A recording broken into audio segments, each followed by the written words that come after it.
and welcome to Drew Manchu's Comic Book Reviews. I'm your host, Drew Manchu, and today we're going to be taking a look at Excalibur #1.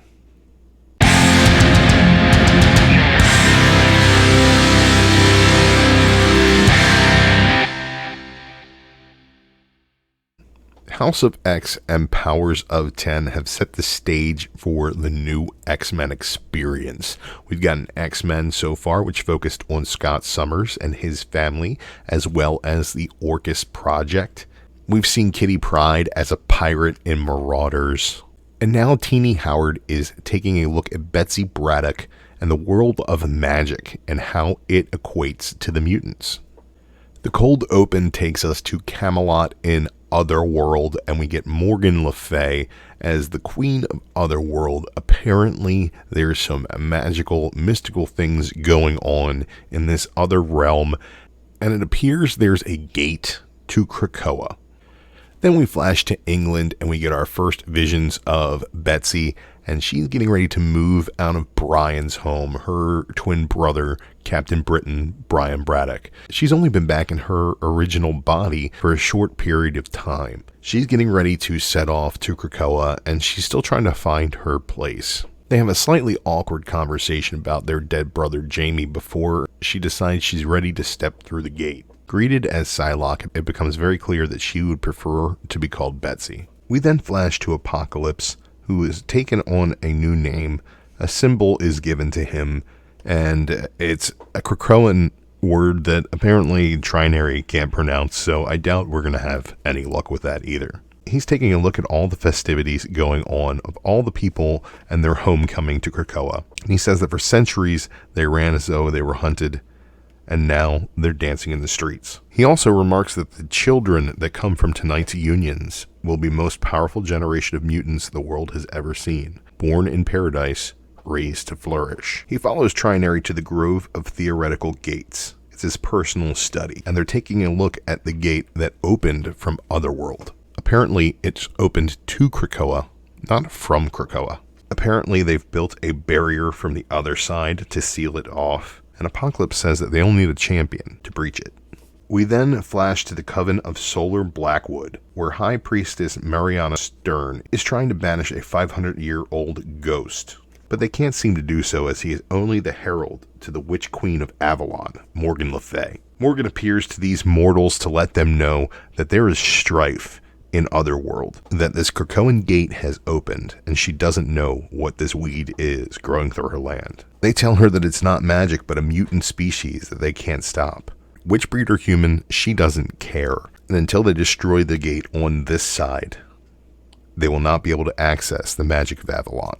Back on the island, Betsy's having a little bit of a funk. She's kind of zoning out at this party until Jubilee interrupts her with an offer for a drink. She kind of snaps out of it just in time to be greeted by Fabio, who is not going by gold balls anymore, but by egg. And she says, yeah, that's not going to stick. And I agree, gold balls is a much better name for Fabio. Don't try to make egg happen. It seems that he needs some help, and he asks her to come with him to the hatchery, where she finds her brother Jamie reincarnated via the Krakoan process, and he's just hanging out in one of these eggs naked. Jamie's being a bit of an arrogant ass, and he won't leave the hatchery, and Fabio kind of needs him out of the way. Betsy scrambles to come up with a way to talk about this with Brian, but Jamie says that he never really wants to see Brian again, and he's going to have to stay on this island, and if she wants to tell him, she can tell him. She storms off just in time to be approached by Apocalypse, who calls her Psylocke, which she doesn't like. She's in a mood. She doesn't want to have anything to do with this guy. But Apocalypse says that they need the help of Captain Britain and his amulet to travel back and forth to Otherworld to figure out what's going on with this gate, and if it's sealed on the other side, trying to figure out how to either open it or close it permanently. He says that he wouldn't advise separating him from his power, so to bring him, not just the amulet. And she wants him to weigh in on this Jamie situation anyway, so she's game. But when she shows up to Brian's house, he's already suited up and ready to go to Otherworld because he's been summoned by Morgan Le Fay, who rules that realm, and he is kind of beholden to her. Betsy explains what's going on from Apocalypse's point of view, and after a little bit of judgment of the company she's keeping, he decides that it's a good idea for them to team up and go together. But as they arrive in the company of Morgan Le Fay, she immediately turns on Betsy and says that she must be part of the witchbreed problem that is starting this Krakoan gate in Avalon. Back on the island, we get some romantic moments between Rogue and Gambit, my favorite couple. I loved Mr. and Mrs. X. I'm sad that that series went away, but I'm happy that they're getting a chance to shine in this book.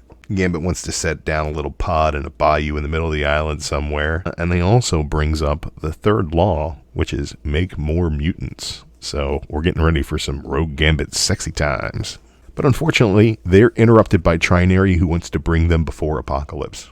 Apocalypse explains that there is a magic barrier on this gate, and he theorizes that Rogue's powers can also drain magic. Remy is not on board for this idea. We don't know what it is. Go ahead and grab it. That is not a good plan. Rogue says that they're all on the same team, and they need to do this to help Betsy. Gambit says, let's pump the brakes on that. Jubilee was the last one to talk to her. Let's go ahead and see what she knows about this whole situation.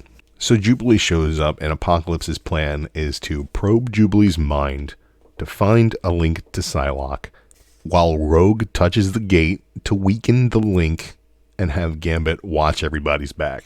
Back in the realm of Otherworld, Morgan is attacking Betsy, and Brian is trying to defend her, but he is magically bound to defend Morgan Le Fay. She takes control of her champion, and Betsy and Brian start to square off against each other.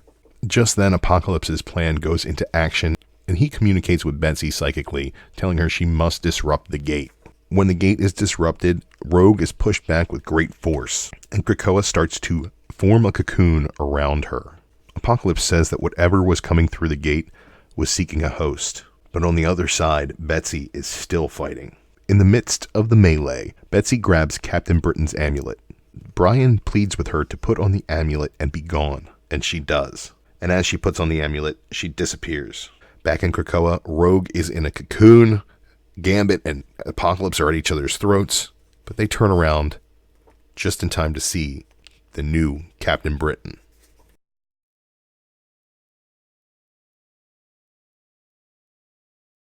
Guys, I'll be honest with you. Not my realm, okay? Magic, not my thing. The Avalon stuff, Captain Britain, Morgan Le Fay, not my area of expertise in Marvel.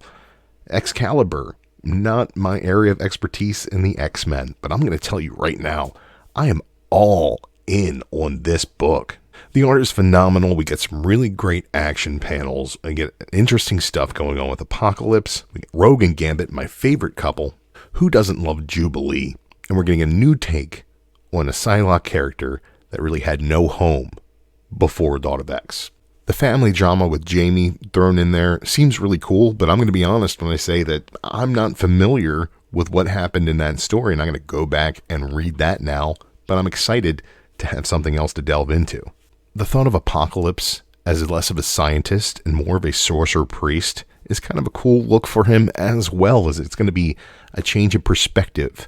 While he's still the same character, I think we've all grown to hate in our own little way along our journey. I loved Gambit telling Rogue not to do something for Apocalypse. The whole time he'll just look down at you and judge you as less than, like a cat watching you scoop kitty litter out of a box. I like all the allusions to the Make More Mutants law when Apocalypse talks about the party and how people are gonna, hook up and make kids. That's kind of a cool deal, and I like the fact that Rogue and Gambit are actually talking about it, which they're my favorite couple in comics, man. Really cool stuff. I love the new look of these characters, with Gambit getting a nice redesign, some really cool work on Jubilee's costume. The new Apocalypse robes look really cool, and the new Betsy Braddock Captain Britain design is just epic. I think it looks really great. We get a great cast of characters, great art, new continuity for me to look back upon, new things to be excited about, magic in the realm of the X-Men. I just think this is a whole lot of cool stuff, whole big bucket of win, and this right here is a 4.5 out of 5, guys. I like this starting point. Every one of these X-Men titles so far has not disappointed.